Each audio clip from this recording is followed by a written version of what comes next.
Estamos de volta com 3-1, que hoje entrevista o deputado federal eleito José Antônio Regufe, campeão proporcional de votos no país. Participam desta entrevista os jornalistas Eudes Júnior e Tereza Cruvinel, da TV Brasil. Nós vamos abrir este segundo bloco com uma pergunta de telespectador. Como a população deu tantos votos para ele, né? O que ele poderia fazer para valorizar os votos da população? E aí, Regufe, o que você responde ali para o nosso telespectador? Primeiro eu quero dizer que eu fico muito feliz com a votação que eu tive. E acho, Azedo, que o maior agradecimento que eu posso dar às pessoas que votaram em mim é fazer um mandato honesto e cumprir todos os meus compromissos de campanha. Eu acho que essa é a melhor forma de agradecer. É o maior agradecimento que eu posso dar às pessoas. Cumprir todos os meus compromissos de campanha e honrar cada um dos votos que eu recebi.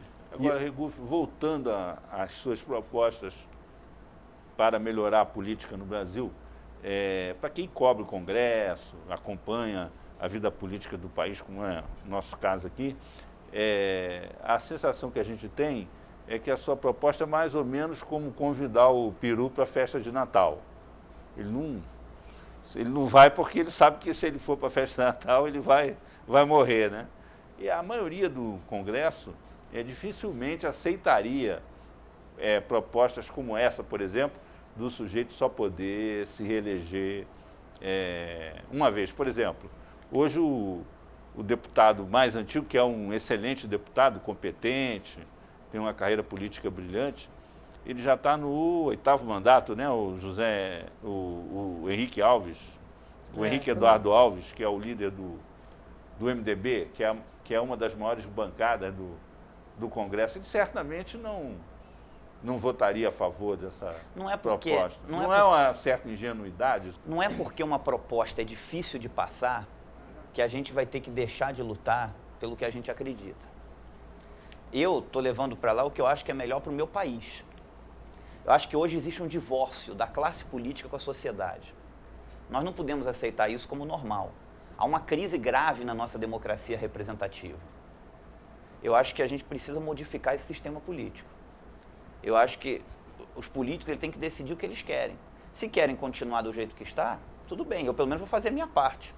Como cidadão e como representante das pessoas que votaram em mim. Vou orgulhar esse voto, vou lutar pelas coisas que eu acredito. Vou apresentar os projetos, vou defender os projetos, vou brigar. Agora, é difícil de passar? Claro que é difícil de passar. Agora, cabe à sociedade pressionar e cabe aos políticos decidirem o que eles querem.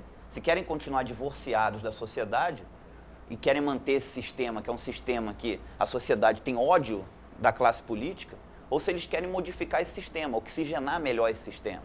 Você terá na Câmara dos Deputados 512 colegas, né? Quantos você imagina... Um deles o Tiririca, né? Quantos você imagina que poderiam fazer como a sua promessa de abrir mão de verba indenizatória, auxílio moradia, 14º salário? Eu acho que a minha preocupação tem que ser com a minha consciência. É cumprir os meus compromissos de campanha e fazer o que eu acho que é certo. Lutar pelas coisas que eu acredito.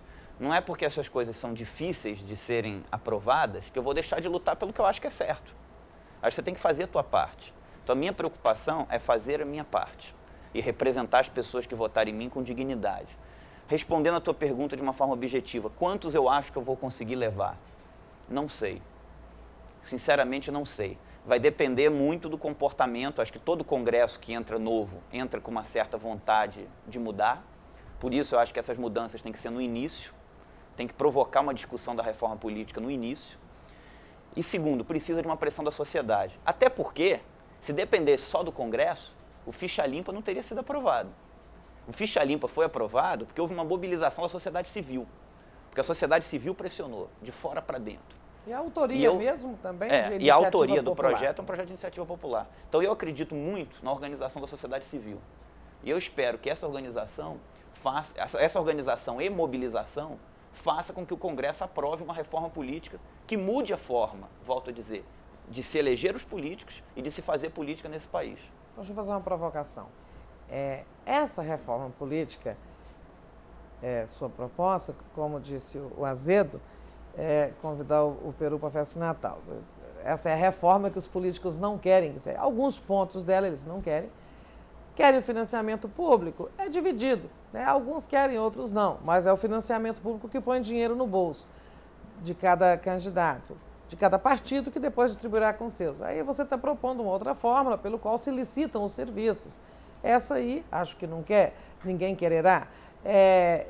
Reduzir as reeleições de deputados e senadores a uma reeleição, também acho muito difícil. O fim do voto obrigatório, também acho difícil. Em suma, das suas propostas, a mais viável, talvez e também divide, é o voto distrital, que seria um grande progresso para o Brasil.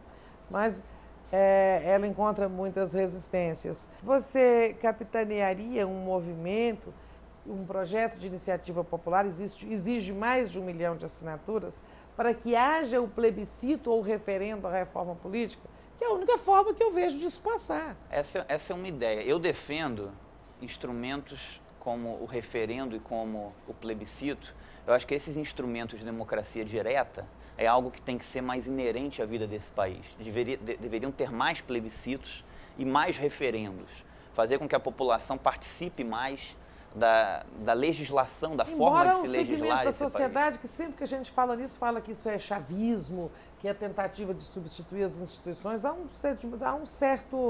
uma certa resistência da sociedade a esse exercício direto da democracia. Eu penso que as instituições têm que se aprimorar. Eu acho que é indispensável para o Estado democrático de direito e para a democracia a existência de um poder legislativo forte. O legislativo tem que ser forte. Agora, não é porque ele tem que ser forte que ele precisa ser gordo. Essa foi a minha grande polêmica com os deputados distritais. Não é porque você tem que ter um legislativo forte que esse legislativo tem que ter cheio de gorduras.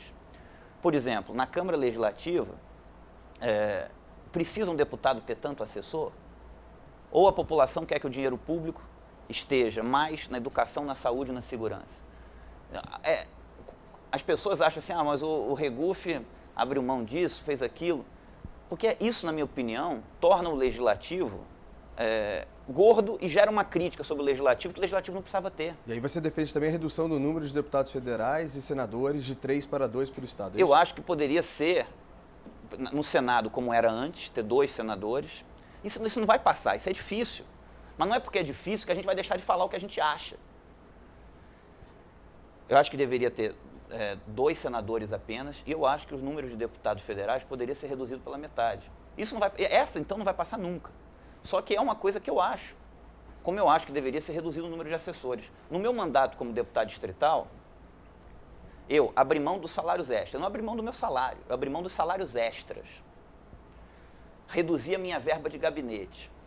Eliminei 14 vagas de assessores no meu gabinete. Eu tenho no meu gabinete hoje, eu tenho 14 assessores a menos que os demais deputados. E economizo só com isso, por mês, aos cofres públicos, mais de R$53 mil. De um dinheiro que deveria estar na educação, na saúde, na segurança pública, e não para os deputados terem assessores em excesso. Com as outras economias, com verba indenizatória, com cota postal, eu vou economizar sozinho aos cofres públicos, ao final dos 4 anos, mais de R$3 milhões. Se todos os 24 deputados distritais fizessem o mesmo, nós teríamos uma economia aos cofres públicos superior a R$72 milhões. Ou seja, é um dinheiro público que ali está sendo desperdiçado. A tese que eu defendo e que eu pratico e que eu fiz na prática no meu mandato é a de que um mandato parlamentar ele pode ser de extrema qualidade, custando bem menos para o contribuinte do que ele custa hoje. Foi isso que eu defendi, foi isso que eu pratiquei no meu mandato.